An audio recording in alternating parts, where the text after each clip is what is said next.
Really, we just struggle for some reason. I don't know what the reason is for it. I think we have mispronounced it so many times, but we kind of expect to get it right now. But the skin does also fund grassroots tournaments around the world. So Evo with the 50k pot, Combo Breaker with the 10k, CEO with the 10k. All you guys at home contributing towards that.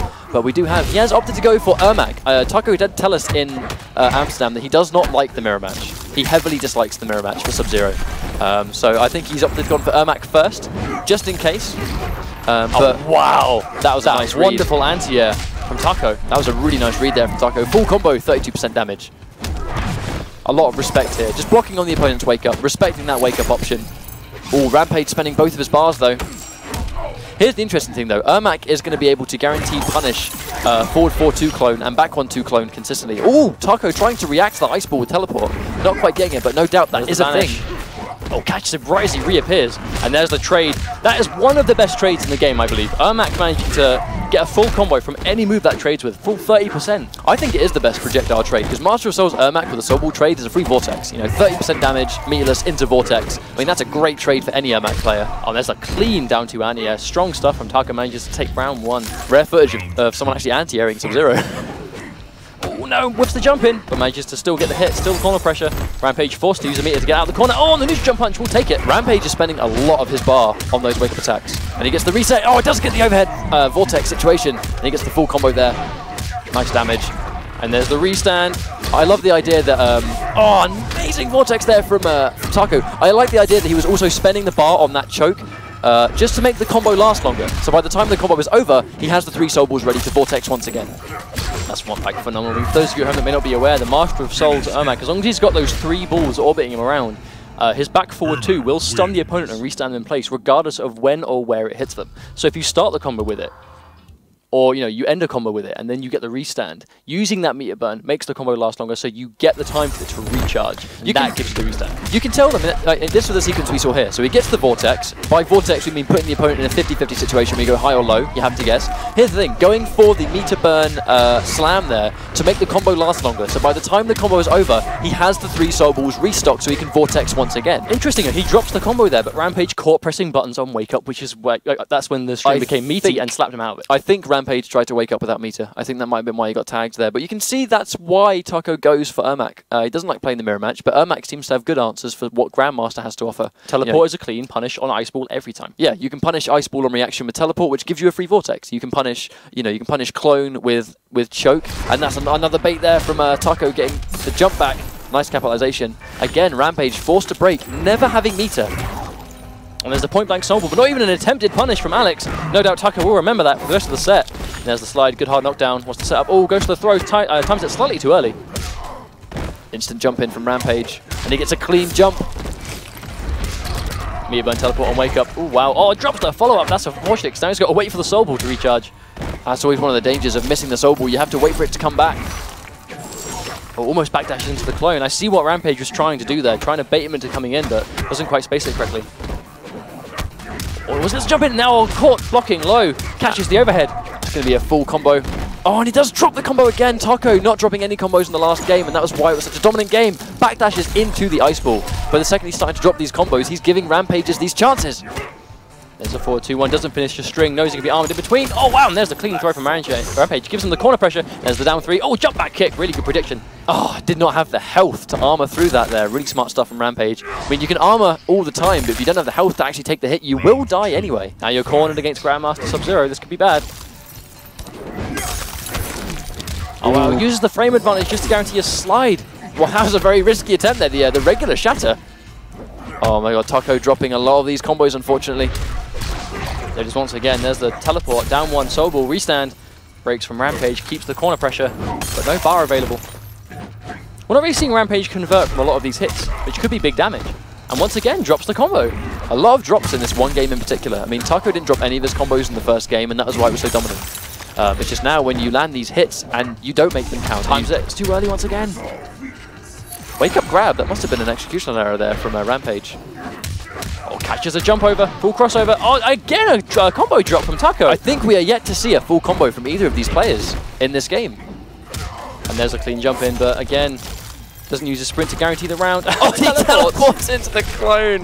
Oh no. Wah, wah, wah. Really not quite sure what to say about that one, because it was just Taco dropping everything, and that was costing him. Because all the time, he was dropping his combo and becoming punishable, which was giving Rampage free hits. But when you're playing as Master of Souls Ermac and you're dropping your combos, you're not only losing the damage, but you're losing the Vortex, and the Vortex is what you do right at the end. That's kind of what you pick Master of Souls for, though. You're effectively wasting the variation because you are dropping what you've picked it to do. But the Vortex is what was giving Taco such dominance in the first game, was that he didn't drop his combos, got the Vortex on every single hit, and then put Rampage in that guessing game situation. By the term Vortex, by the way, guys, is when you get put in a stun situation where you have an overhead option, which must be blocked high, and a low option, which must be blocked low. If they guess wrong on that mix-up, you put them in the same situation once again. That's what Master of Souls Ermac is entirely built around, is getting that Vortex on the opponent. Taco got pretty much enforced that in the first game, which is why it was so dominant, because he just kept him in that blender of 50-50 game, but then dropped all of his combos in the second game and just gave Rampage chance after chance. Well, it might just be general character unfamiliarity. I mean, we've seen Taco play nothing but Sub-Zero in serious tournament settings. That is the first time we've seen him try Ermac in the Sub-Zero mirror match, which we know he doesn't like. But it looks like he has gone back to Grandmaster Sub-Zero, opting to go for that mirror match to get that set back in his favor. Gets the full corner carry, just like one combo, and Rampage is stuck in the corner already. Well, there's disliking the mirror match, but then there's also acknowledging that you're quite confident that you can indeed win the match. But again, Taco dropping combos again. You can't be dropping them at this stage. Rampage is getting tagged by a lot of attacks here, though. Oh, wow. Almost goes straight into the clone. There's a forward 3-3. Goes to the clone? No, doesn't bother. Oh, wow. Down 4 into clone instead. Oh, nice punish there on the meat band slide. But, I mean, to use a bar on it, though. I'm not sure about using the bar this late and then guaranteed slide down. I mean, just chipping him out, killing him. I think Rampage is just kind of getting overwhelmed here. He seems to be sort of like... He seems to be playing very timid right now. If you forgive the pun, it's like he's freezing up a little bit. And I don't mean that in a pun way. That's Sub-Zero, man. It's going to happen. And another drop from Taco, but Rampage is kind of standing there and taking that there. Rampage is standing still. I'm not quite sure what's going on here, but I'm not sure if his controller has died.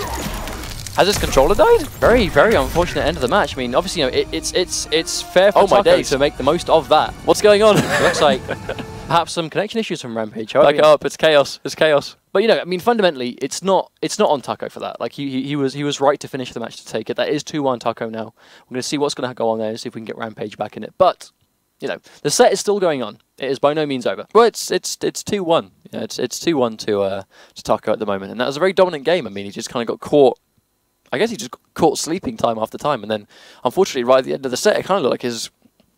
I'm not sure, sometimes maybe his controller died. I don't know if he's playing on wireless or not. Sometimes when you have a wireless controller and you know it's not connected to your console, then there's always the chance that it's just not charged, and then it runs out of battery. We see that time after time. There's a reason I have used a wired pad for about 4 years, minimum. I mean, I can't remember what it means to change batteries in a controller. Well, I don't like wireless, personally. I like the idea of just having it plugged in, that's it, you know. Losing a match... When, I mean, I'm going to assume that's what happened. Losing a match when your batteries fall out of your controller. Do you remember the old play and charge kits? Mine was so old, it eventually just wouldn't stick in the controller anymore. I had to tape it in place. That's because it was about 7 years old, to be fair. But I'm all for play and charge kits. I like them. They're really good stuff.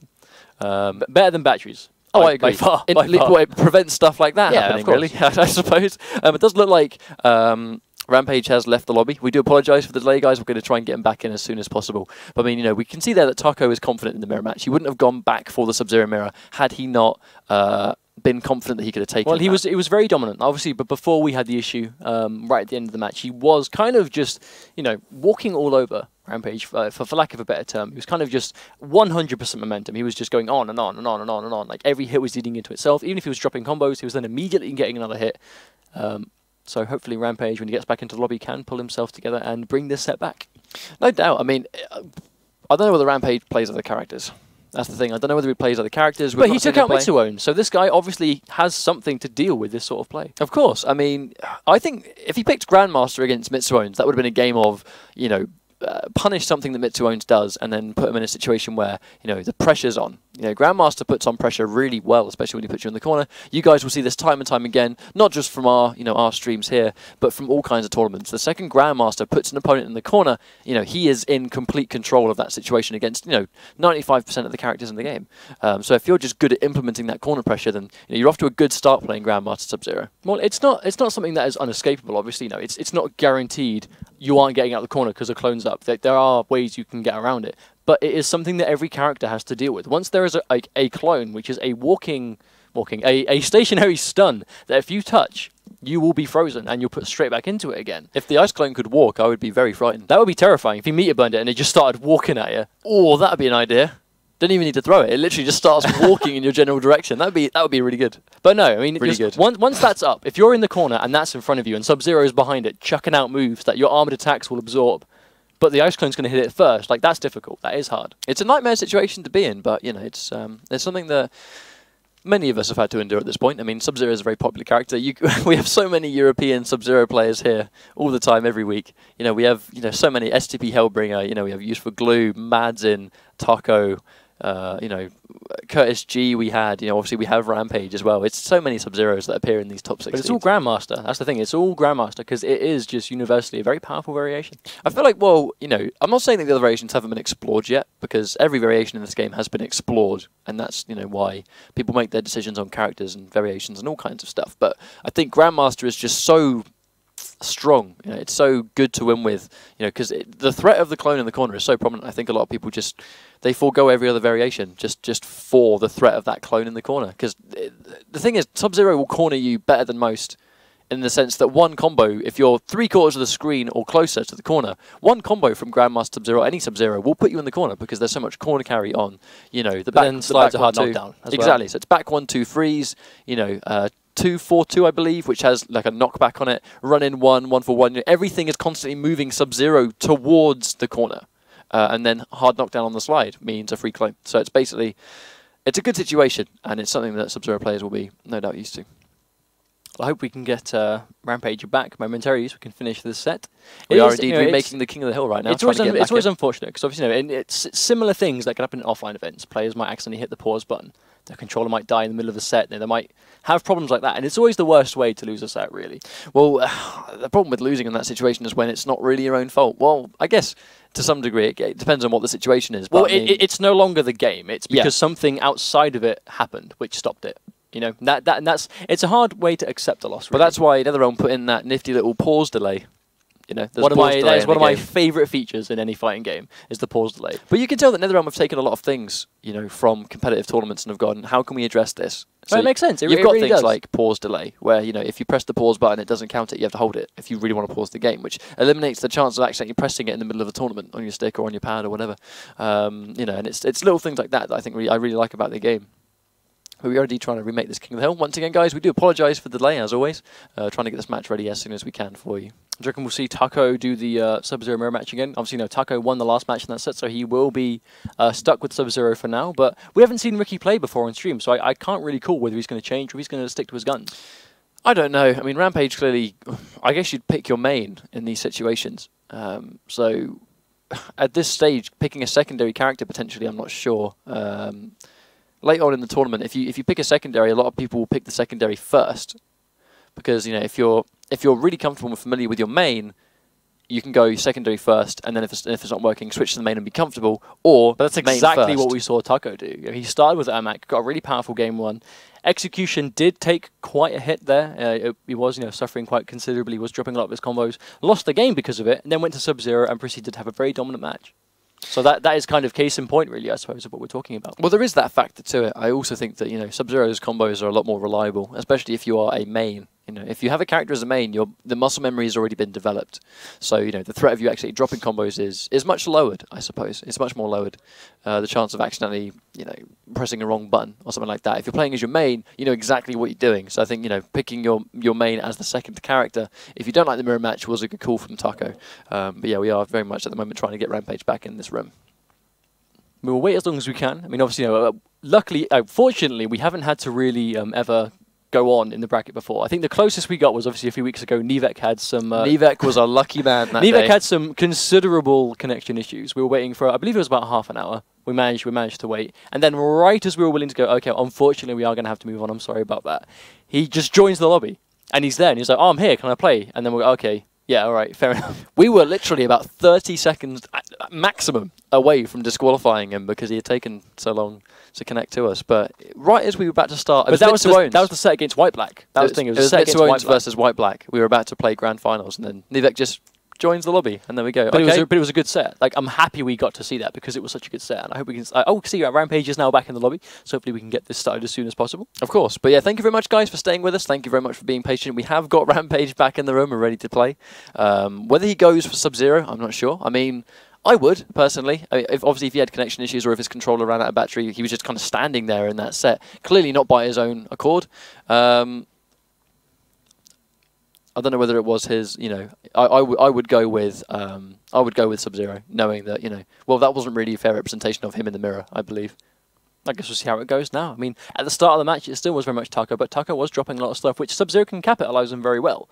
So hopefully we see Rampage, you know, recognize when these drops are occurring and taking full advantage of it and getting as much damage on the table as he can, because that's how you win. Like, Sub-Zero isn't really going to chip you down from full screen effectively. So if you can get a life lead, it doesn't matter if it's Taco on the other end, if it's, you know, if it's yourself, like, it's hard to get that life lead back. So if Rampage can get that early lead and sit on it, then he will be finding himself in a much better situation. I agree. I mean, you can zone out Sub-Zero. I mean, a lot of his stuff goes really low to the ground, so it's not easy to zone out Sub-Zero, but, you know, slide goes really low, down. We are seeing the mirror match once again, as expected. Yep, Grandmaster versus Grandmaster. I mean, we have seen this matchup so many times. Taco more than used to it by now. He had that incredible grand final set against Madsen at the mid-season showdown. Match point last round, both players. I don't think that could possibly have gotten any closer. But here we go, Rampage is back in the lobby, ready to take on Taco. Taco is 2-1 up in the set right now, looking one game away from advancing in the brackets, top 4. Oh, Taco getting that all-important first hit. I mean, it just, you know, those things he don't potentially need to hit confirm, go straight into the meter nice ball. Oh, that really precision, nicely placed jump kick there from Rampage. Oh, and there's that crossover. Attempts the down one anti-cross-up, doesn't quite get it in time. I think going for anti-cross-ups can be quite risky at sometimes. I mean, if you don't get the anti-cross-up, you eat a full jump-in combo. Oh, wonderful delayed string into throw. Good stuff from Rampage. And he jumps straight into the clone. Very unfortunate. Is Rampage going to break? Opts to use the break. Oh, slides straight into a clone. Risky stuff. Wasn't quite worth it. Goes the hard knockdown, gets the clone on screen. No meter to get out of this. He is forced to just guess and see what he can do. And there's the back 3-3 hit confirm into the ice ball. This will be a full combo from Taco right now. Hard knockdown into the clone. And then, oh, gets a nice jump kick, acknowledging that that was one of the changes that Grandmaster received. When he blocks a hit, the clone disappears. Almost looked like Rampage wasn't quite ready for that jump kick to be blocked. The way he was kind of standing still when he got the advantage on block. And that's the vintage Sub-Zero trade, but not quite a trade. I mean, he gets frozen, but Taco doesn't. And he opts to go for a wake-up slide. I'm not sure if he tried to meter burn that. Oh, once again gets the block jumping kick. Looks like Rampage is waiting for a reversal, but Taco doesn't have the meter, so he couldn't possibly have done anything that string wouldn't have beaten. Oh, gets the back 2. Gets the refreeze. Obviously wasn't ready for that to work. Oh, jumps straight into a clone once again. Funny, that's very funny. I mean, because that back 1-2 into clone is actually full combo. It's not full combo punishable, but Sub-Zero can punish that with meter burn slide and put his opponent in the corner. But I mean, Taco just all over him, really. I mean, Rampage just keeps trying to jump, and he's paying for it a lot. Oh, nice patience there on Taco, knowing when the clone is going to disappear. And that trade that was 100% in Taco's favour. And then we go the Bed of Ice Fatality. One of the cooler ones. It keeps sounding like a pun, but I don't mean it. But let's just roll with it. It's all good. Oh man, snap. Sub-Zero. How about that? Taco moving on 3-1. Really good stuff there from Taco. I mean, like, congratulations to Rampage for dethroning Mitsuwones and denying him his hat trick. Really good stuff there, being able to take out